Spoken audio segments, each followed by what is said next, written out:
Alright guys, in this problem we're going to be talking about solving proportions, and we know that a proportion is simply going to be two ratios equal to each other. Alright, and we know that a ratio is a comparison of two numbers by division. Alright, so let's go ahead and talk about how we're going to do this. So we'll do an example problem. We could have 3 over 7, here's one ratio, equal to another ratio, right? And we'll just have a variable here, x, over, and we'll just put 10, all right? So we want to go ahead and solve this proportion.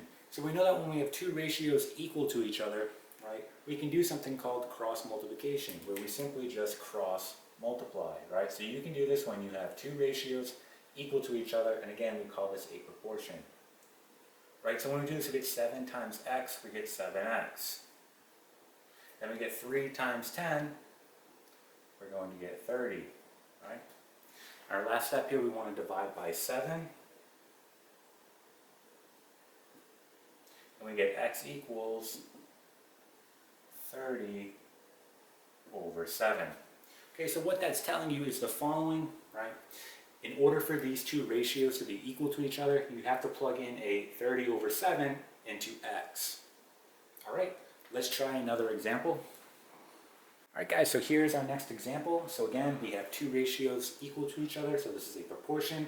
And this one's a little bit more involved, but it's the same type of principle going into it. So you are still going to cross multiply here. So again, we're trying to figure out the value that we need for x in order to make these two ratios equal, right? And so again, we're just going to cross multiply here, right? So cross multiplying. Now this is the only difference, right? We're going to distribute, all right, in order to expand this out. So we're going to do 2 times x, we get 2x. We get 2 times 3, we get plus 6. Right, then equal to, so bring down the equal sign. Then we get 5 times x, we get 5x. And we get 5 times 2, that will give us 10. Okay? Now we want to go ahead and move our variable over to one side. So let's go ahead and move it to the right side. So we minus 2x on both sides. Right, and since I'm moving it over to the right side, let's move this positive 10 over to the left by subtracting 10. Right? This cancels, this cancels. And we're going to be left here with negative 4 equal to, so we have a 5x and a minus 2x. That's going to give us 3x. Last step, we want to divide by 3 here. So x is going to be equal to, this will be negative 4 all over 3.